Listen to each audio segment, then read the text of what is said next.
Hey everybody, welcome back to TheEndStep. We're covering the second sanctioned vintage event in recent history. My name is Matt Orfanello. I'm joined here by Eric Dupuy. How you doing, Eric? I'm doing great. Thanks for having me back. This is a lot of fun. We had 15 players for this tournament, so a lot more deck selection.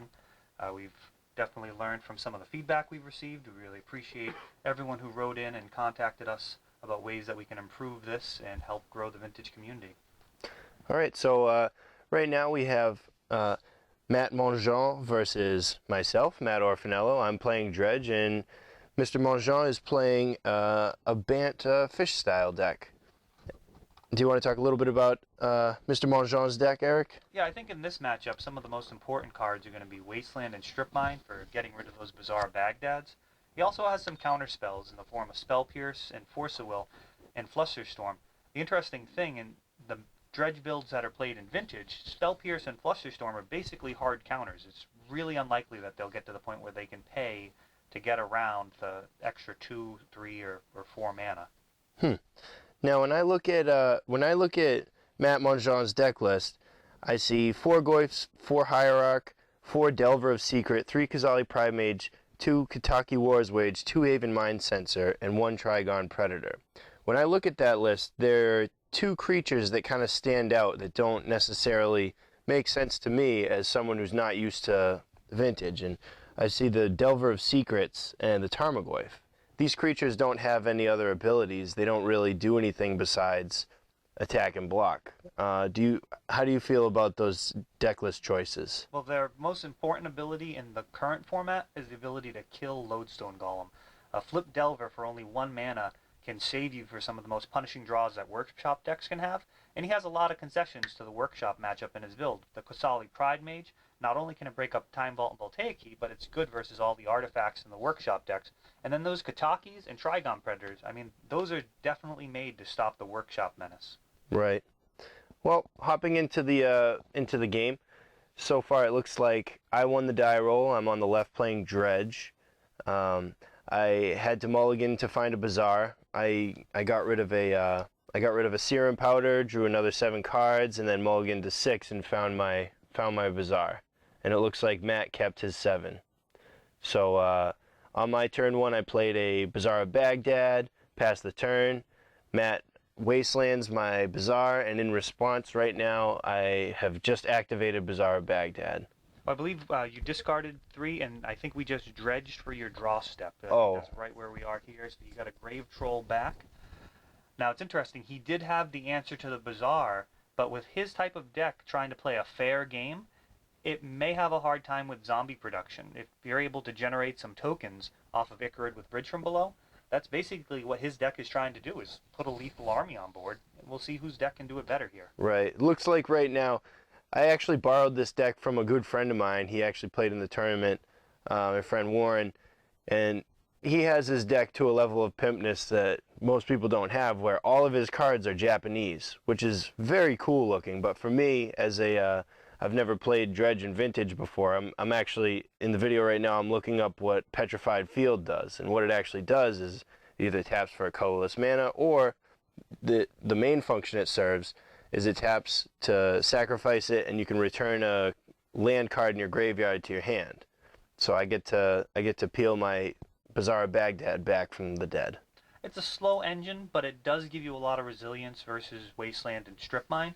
And they're everywhere right now. Even, the aggro decks here, as well as workshops, which I don't think we actually have one in coverage today, but they have been the thing everybody's been building around for the last 6 months or so. And with good reason, because it's sort of the elephant in the room. But I think the toughest thing right now is finding that balance in between making sure you don't auto-lose to the shop decks, but also having game versus everything else. Right. So right now we're getting that Bazaar back, and it's going to be really tough for Matt to stop this without another Wasteland. We've got some full-blown... We've got a... Triggered Bloodghast. Going to have a lot of dredging. This could be over in a hurry. If you've never seen Vintage Dredge, it's basically a combo deck that has a plan B of just attacking with guys. It's pretty brutal to play against. A lot of people don't understand it and really don't like playing against it because they feel like they can't interact. But there are ways to interact that a lot of people miss. For example, the Kosali Pride Mage in Matt's list, he could sacrifice that to destroy an artifact and then get rid of the bridge tokens. But he can't sacrifice it if there are no artifacts or enchantments to target. Correct. But it's still a play that A lot of allows people you to miss, yeah. interact, stopping that lethal dread returns. Now, as far as the kill with this bizarre Baghdad deck, it looks like we've got a lot of fair plays in here. We've got Ingot Chewers and Ancient Grudge and 4 Leyline of the Void. So this is not your typical extremely explosive dredge list. This really looks to get a lot of value and get a lot of guys. Right. But it doesn't have any dread returns, right? Nope, this is strictly just a grindy value version of dredge. This list won a Bazaar of Moxen recently, I believe. It plays the main deck Leyline of the Void because the mirror match is a nightmare.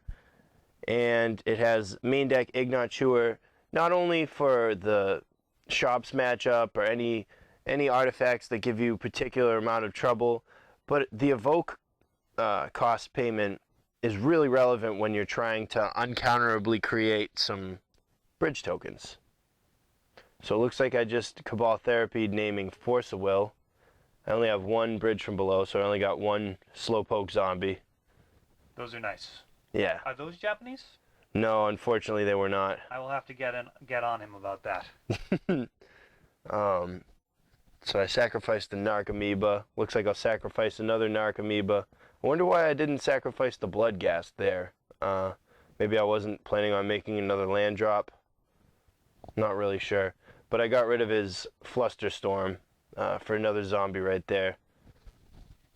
So it looks like on his side of the table he has the Strip Mine to get rid of your Bazaar. And is that a Path to Exile? Yep. Well, you have no basics, so that's... It's going to be really pretty much... Yeah. But it only gets rid of one guy there. He's going to need a lot more than a single Path to Exile to stop the incoming horde of zombies. We've got the He strip mines the Bazaar of Baghdad. It's already tapped, so I don't have the opportunity to use it in response.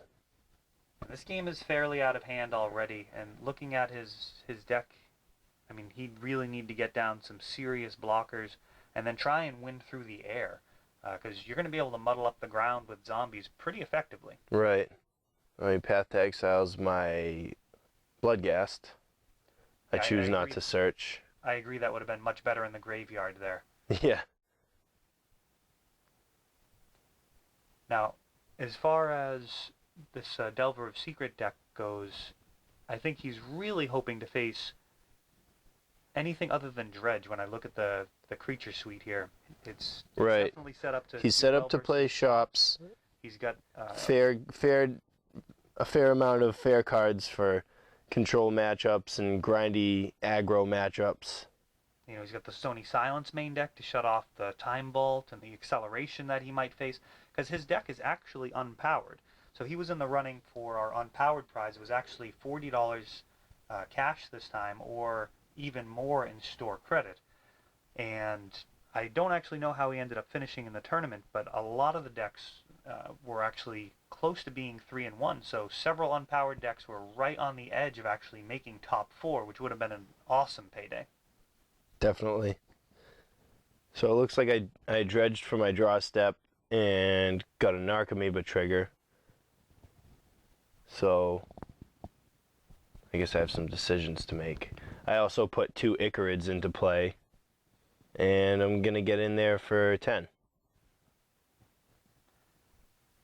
Yeah, a single Delver at this point. That brings Matt down to 10 life, I believe. Is really not even worth blocking with his prospects here are basically slim to none. And there's another Petrified Fields. No Bloodghast triggers, unfortunately. Oh, looks like I forgot to sacrifice my Icarids at the end of turn. Yep, I'm pretty new. Yeah, I suppose a game loss penalty would be one of the only ways you'd get out of this one alive. Oh, there, I remember right there. Let's see if you put the tokens in. I'm not actually sure how that works under current ruling if you miss a trigger like that. Yeah, that was pretty sloppy play on my part. It's tough when the game is essentially all but over. Sometimes it gets pretty easy. Lose track of Yeah. And really here, he doesn't have any plays that are gonna really matter. I mean, even what he has, a single Noble hierarch, Hierarch. can't even trade in combat. Yeah, It's just a speed bump at that point. his Delver hasn't even flipped. Looks like I'm getting my Bazaar back with Petrified Fields. And you have 8 damage on board, and Icarid's coming back. He's at 10 life. Only one Icarid. This is bad news.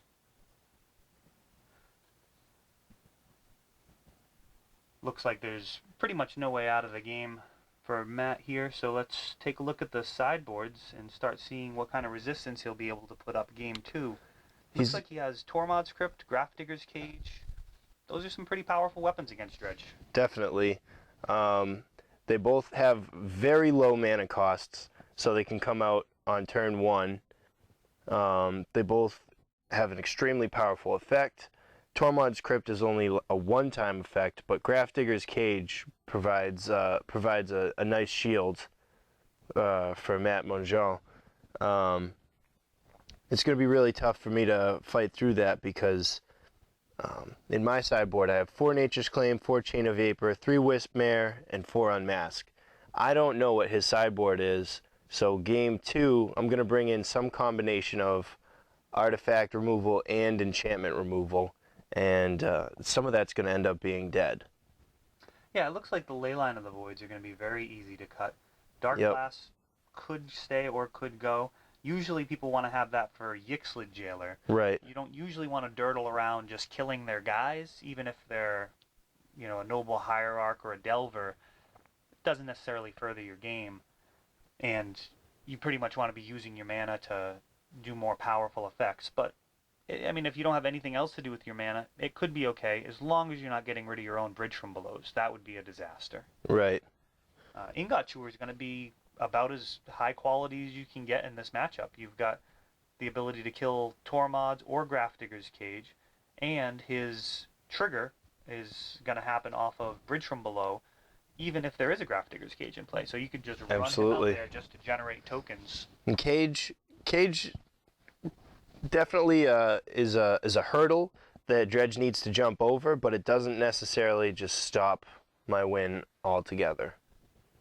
One thing to note with the Ingot Chewer is it's actually an alternate casting cost. It's not an activated ability, so it can be countered.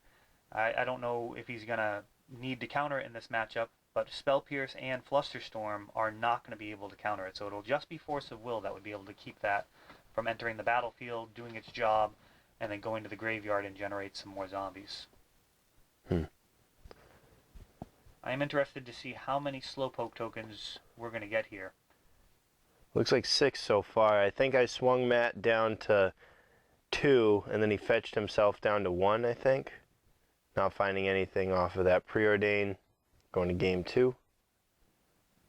Yeah, so Wasteland in an unpowered deck can be difficult because the tempo losses can be severe for both sides. And if you're the less explosive deck, sure, you got rid of their Bazaar, but you have an empty board at that point. Right. Compared to the powered decks where you might even have a draw of Wasteland plus some Moxes or Lotus and maybe a Dark Confidant, draw some cards, get your game plan moving as well instead of just trying to stop your opponent. Mm-hmm. Now, do you remember how you sideboarded in this matchup? Do you have any thoughts about how you did that? I remember I definitely took out Leyline of the Void. Hopefully I can kind of see on camera exactly what I did. I'm taking out the ley lines. Those are the auto exclude, easy choice. Now I want to decide exactly what I'm bringing in. Some combination of Wispmares and Nature's Claims. I remember thinking about the Wispmares because if he brings in an enchantment, it's going to be really, really good. And the Evoke makes it good anyways because I know he played cards like Spell Pierce and Flusterstorm. So I was thinking maybe like a nice, relatively uncounterable solution to his counter suite. Yeah, and if I was to pick a card for Matt to be running, I would have gone with Rest in Peace. That card is absolutely devastating. The trade-off there, though, is your Tarmogoyfs get blanked. So I can understand that may have been Boarding out Goyfs for Rest in Peace would be a decent line for him. Yeah, and he may have felt like that at that point his deck doesn't have enough punch. Even though a Flip Delver with a couple of Exalted triggers could seal the game out in 4 turns, it may not be worth the trade-off. But objectively, Rest in Peace is probably the hardest card for Dredge to deal with and the most powerful effect. Right. So I also boarded in Nature's Claim. I did not take out any of my artifact removal in the form of Ingot Chewer and Ancient Grudge.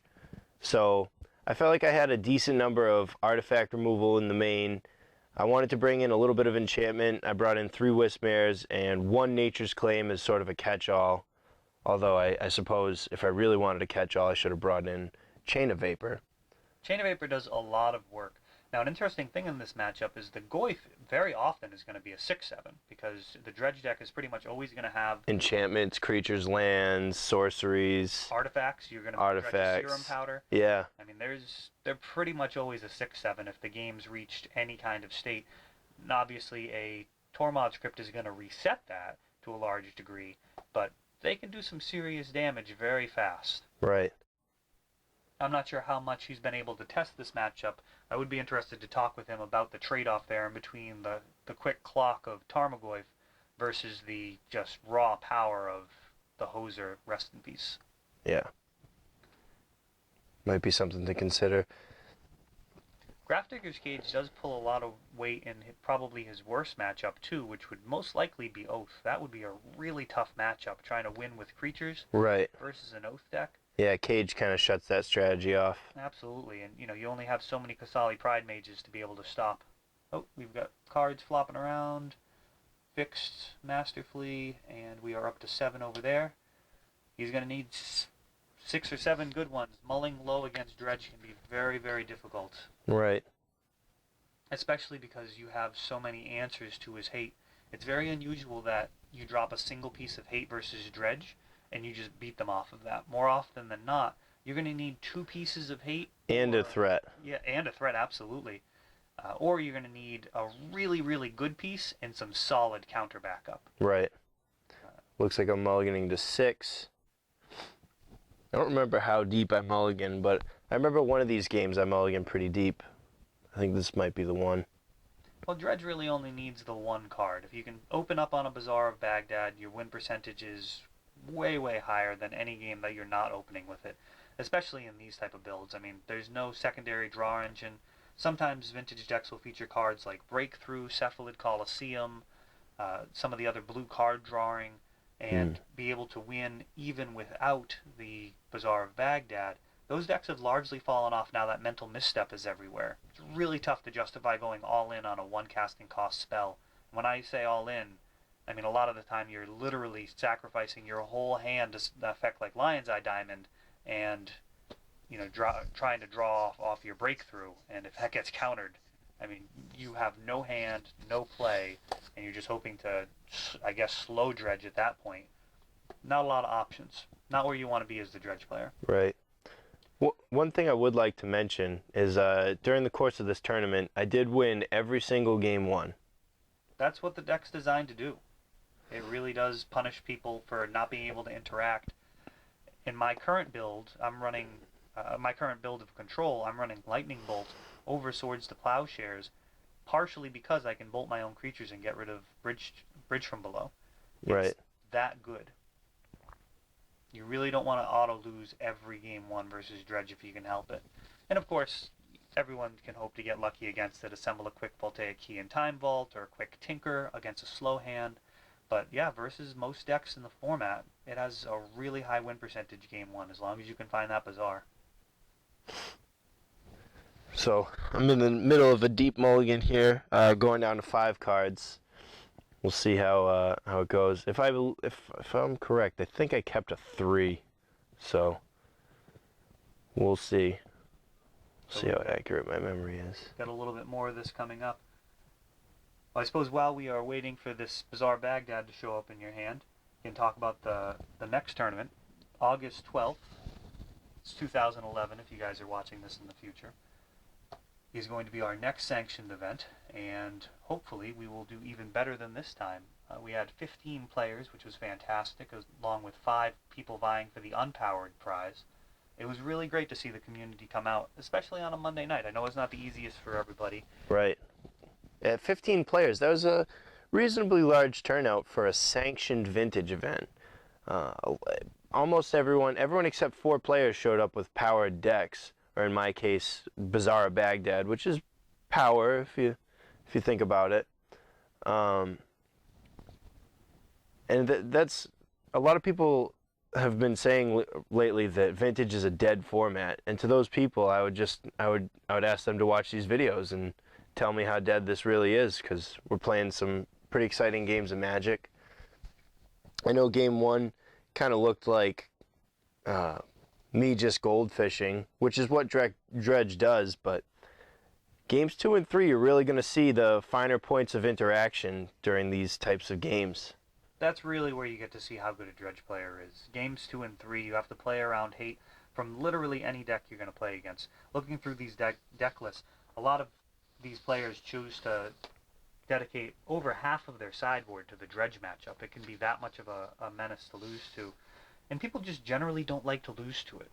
It's just one of those decks that really, you feel bad if you just don't get to interact in 2 quick games and they just blow you out.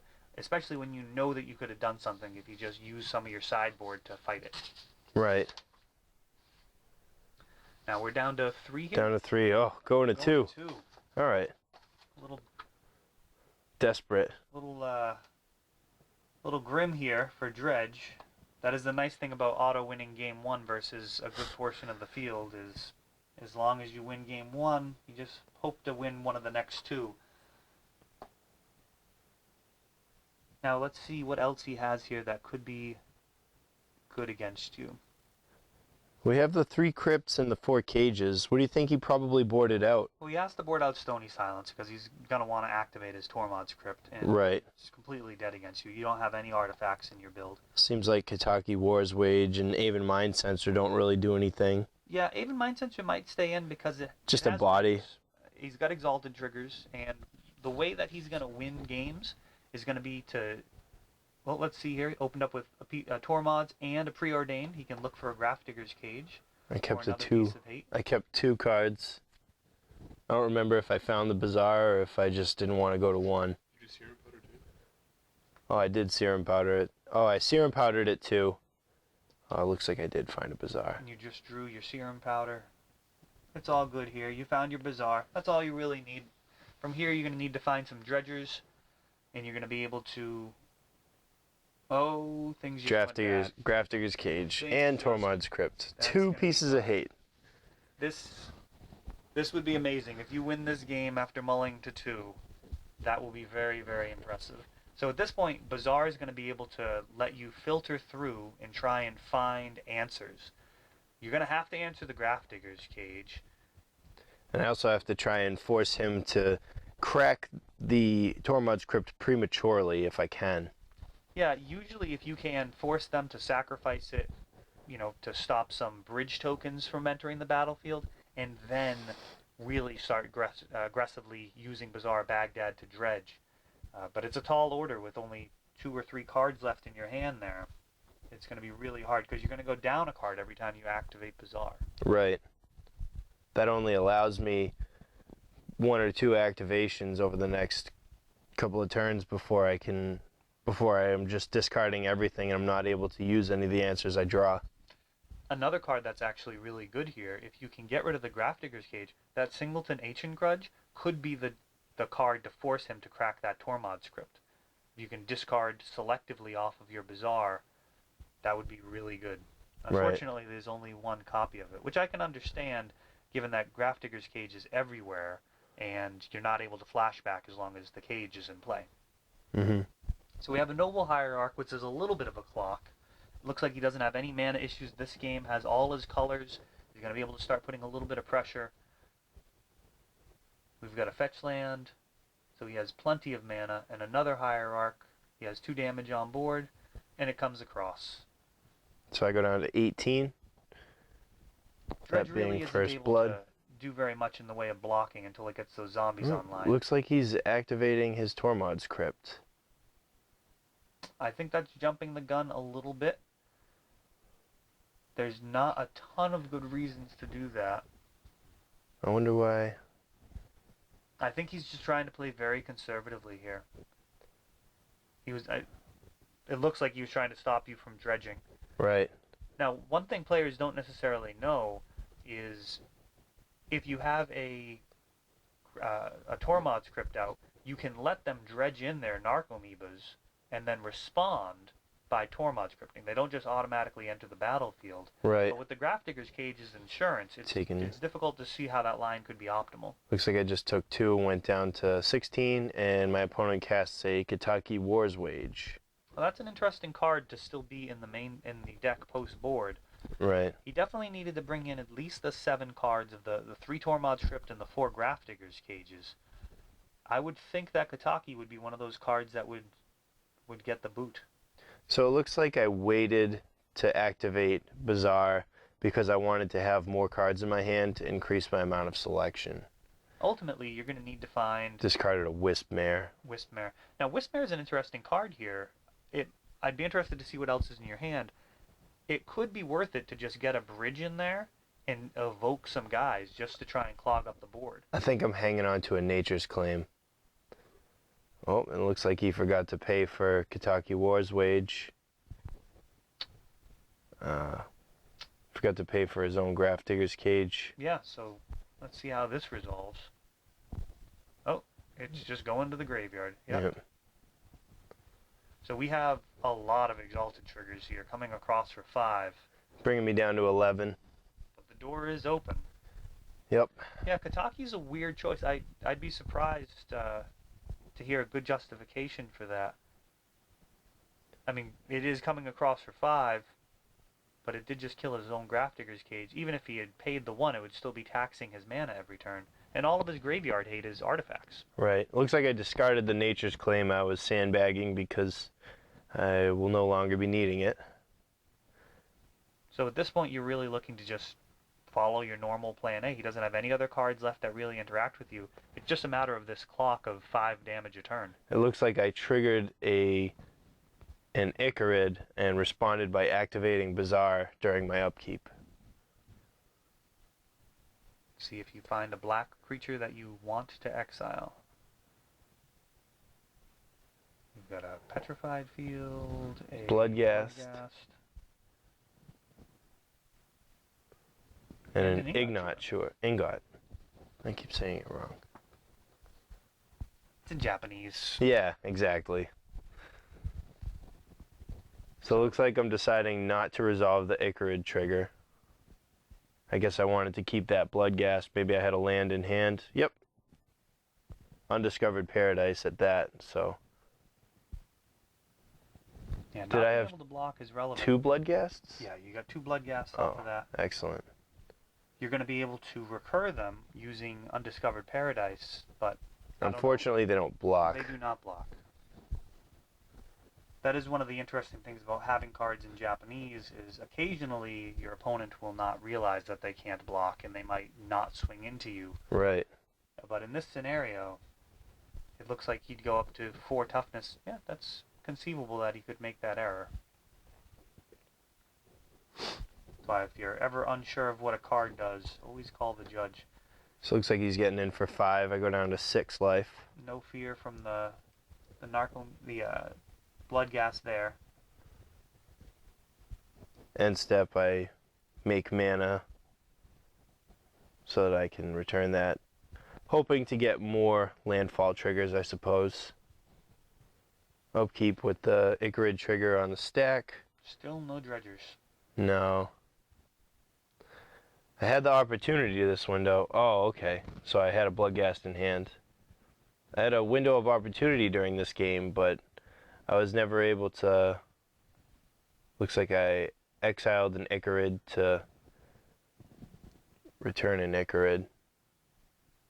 Yeah, what you really need here is a bridge from below. I mean, dredgers would help for sure, but even a bridge from below would go a long way towards stabilizing, because he's only going to be sending across 1 guy each turn in order to take advantage of the Exalted triggers.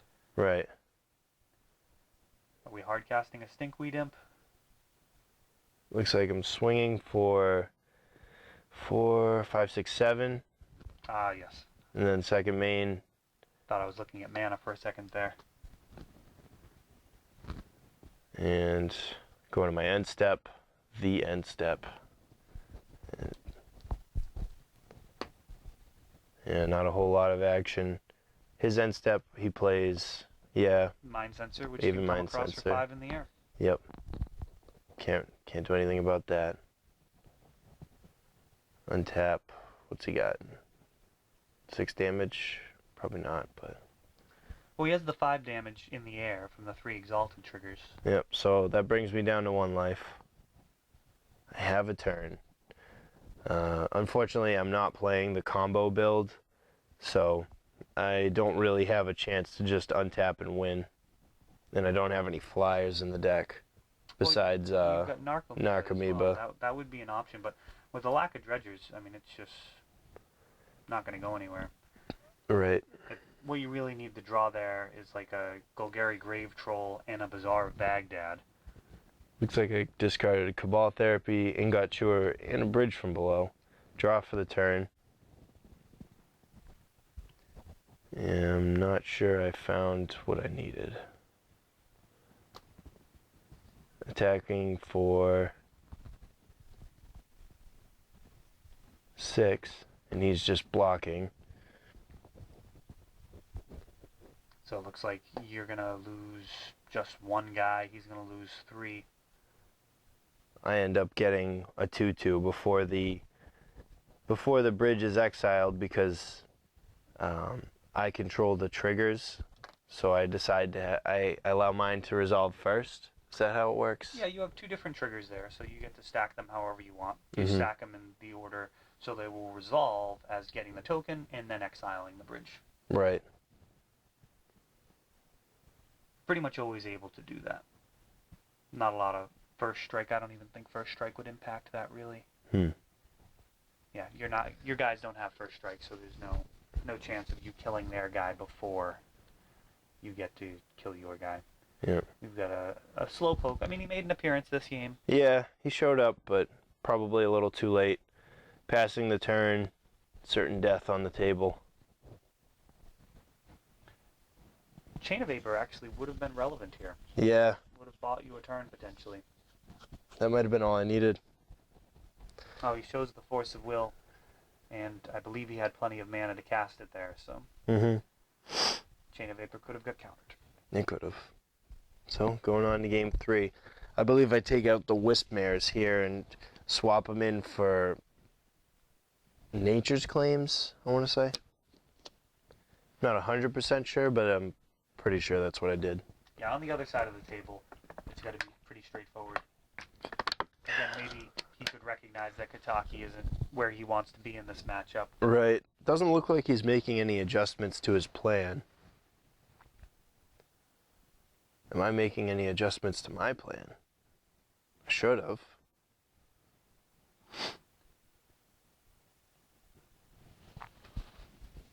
Well,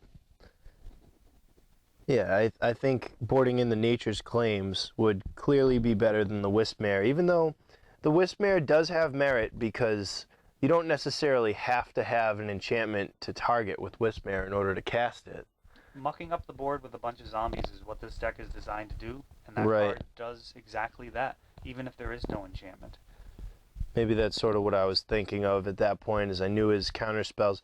Force of Will might not look too attractive in opposing it. Oh yeah, so I am going in and adjusting my board a little bit. Yeah, without Dread returns, you really want to rely on your Icarids and your Cabal Therapies in order to generate tokens. Right. Those never come out. Almost. I assume. So yeah, the 3 Wispmares come out. I'm pretty sure I just swap out, bring in Nature's Claims. Yeah, 3 Nature's Claims. So now I'm up to 4 Nature's Claims, and I took out my 4 Ley Lines. Pretty easy swap. A lot of people have told me that sideboarding with Dredge can be a nightmare, and I suppose when you get to a certain level of complexity, It is pretty difficult. In this particular matchup, though, I think my decisions were fairly straightforward. I knew that his only way of interacting was artifact based, and I brought in all my artifact removal. And the only cards I boarded out were just completely dead against his list, which was Leyline of the Void. Yes, it probably would have been worthwhile to get those Chain of Vapors in there somehow. The Unmasks I agree with leaving in the sideboard. There's really no risk of him just killing you, which is kind of the purpose of that. Though Unmask is much better on the play. So that could That's have been true. an option. Yeah, I could have brought that in. I don't think I boarded in Unmask all day, and a few times that was definitely a mistake. I built a lot of decks for people over the years, and when I do that, I try and focus on the player instead of just coming up with the most powerful deck from an objective perspective, because people have to play the decks. Unmask can really make a big difference for an unexperienced Dredge player because it can show them their opponent's hand, let them know what to name with Cabal Therapy, and what line to take. A lot of the time the Dredge player will be unsure if they should be dredging as aggressively as possible or if they should play a little bit more conservatively, and that gives you all the information to make the best decision you can. That was a big deal in the earlier Dredge builds, is trying to get to that point. Another noticeable card missing here is Chalice of the Void. A lot of the Dredge decks run that to try and slow down opposing decks. Just cast a Chalice at 0 and hope to eliminate any artifact acceleration or Tormod's Crypts. Yeah, I mean, the Tormod's Crypt, that's a huge added bonus, but just the ability to force your opponent to be playing a mostly fair game, it really does slow them down a lot. And it can also start to show you what line they could possibly take to win. If they can only make a land drop each turn, then your Cabal Therapies can now name the cards that could possibly beat you, as compared to just, trying to name Force of Will. It also can stop Tinker, which is pretty powerful. If all they have to sacrifice for artifacts is a 0 drop. Exactly. Yeah, they can't even play it. Right. They still have Soul Ring a lot of the time, but they're unlikely to be sacrificed. That's a one of. Yeah, and the Soul Ring is a one of, as opposed to the 5 Moxen and a Black Lotus and a Mana Crypt that they may have in their deck. Absolutely. So it looks like I found my Bazaar at 6 mana, at 6 cards. My opponent starts things off with a turn 1 Brainstorm. Looks like he's looking for the Tormod's Crypt. He's got 3 of them in there. It may be a reasonable gamble. A lot of the time we try and save the Singleton Brainstorm for a time when we can shuffle away those 2 cards. Right. But he may be thinking this is a good time to hide a Grafdigger's Cage on top of the deck and keep it safe from a Cabal Therapy as well. That's true. If he's that's definitely a good point. Looks like I discarded a Bloodghast, a Serum Powder, and I'm not sure what the third card is. I thought it was a Bridge. Oh yeah, Bridge from Below. So still no Dredgers. Upkeep, activating, Bazaar, hoping to discard a Dredger so that I can at least dredge on my draw step.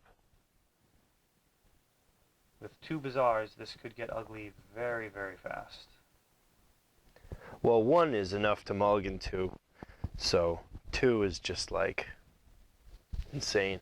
Looks like I got rid of 2 Narcomoebas and a Nature's Claim. That's what it looks like, yes. Those Narcomoebas in this list, really the best case scenario for a drawn Narcomoeba is casting it at 2 mana, but it looks like your hand's going to be way too good for that to even be a factor. Right. I think I forgot to go to my draw step because I played the Bazaar and then I ended up having to draw a card, which is a necessary game action. Oh, can't attack. Doesn't have haste. Duh. Not until he gets to 10 or less life. Those Japanese cards, man. So I didn't activate my Bazaar, and I think the reason I didn't activate it is because I didn't have a Dredger in the yard. Well, this is an interesting play. He wasted before preordaining.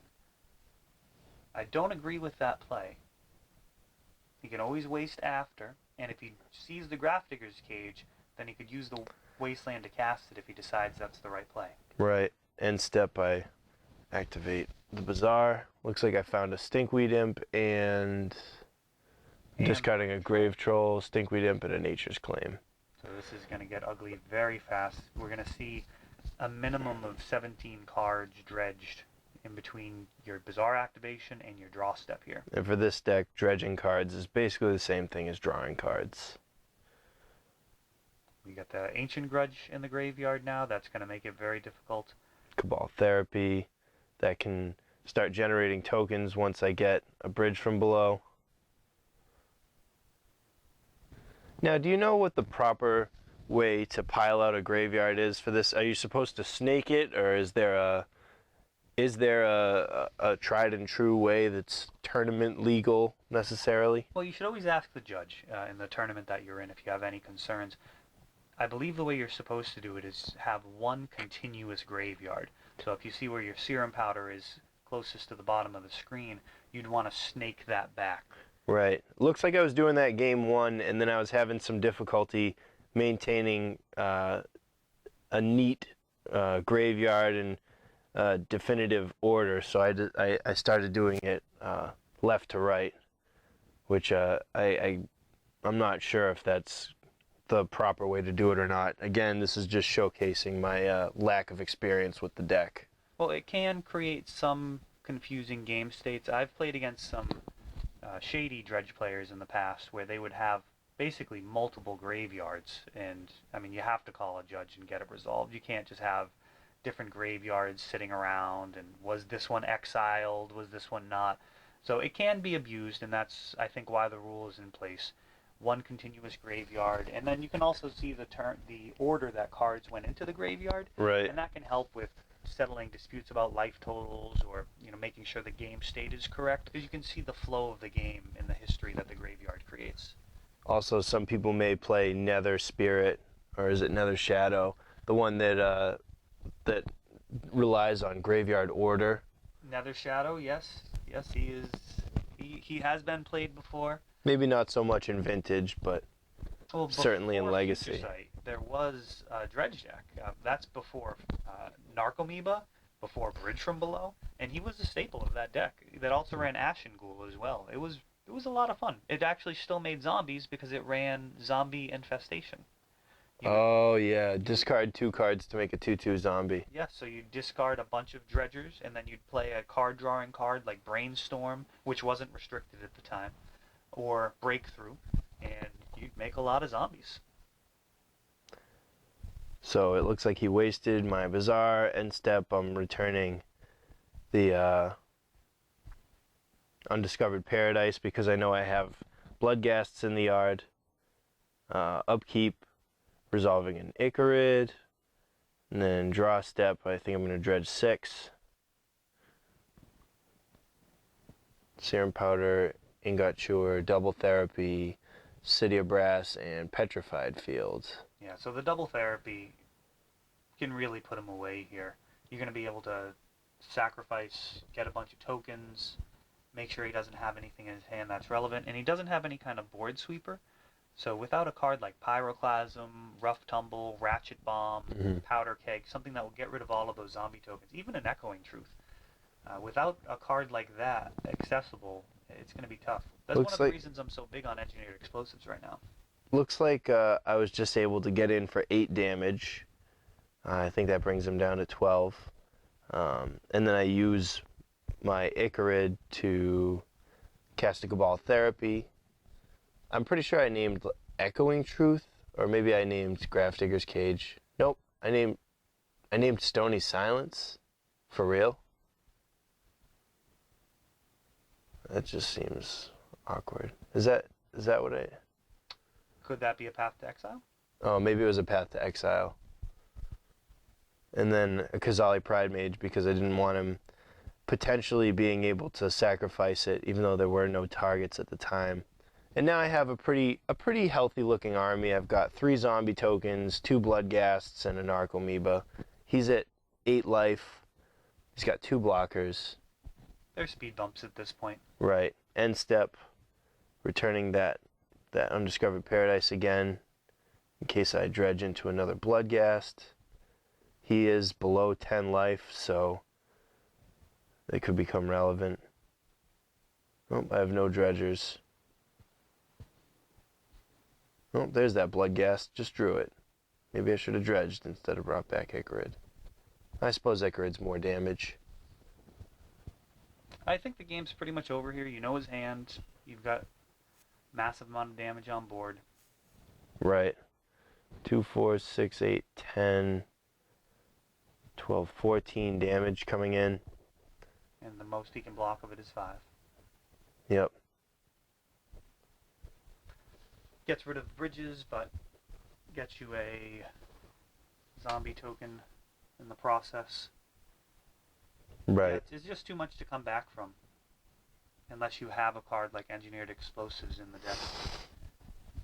It's one of the most versatile cards in a sideboard right now. Explosives is amazing versus shops because the spear effects allow you to cast it at 0 and pay the sunbursts.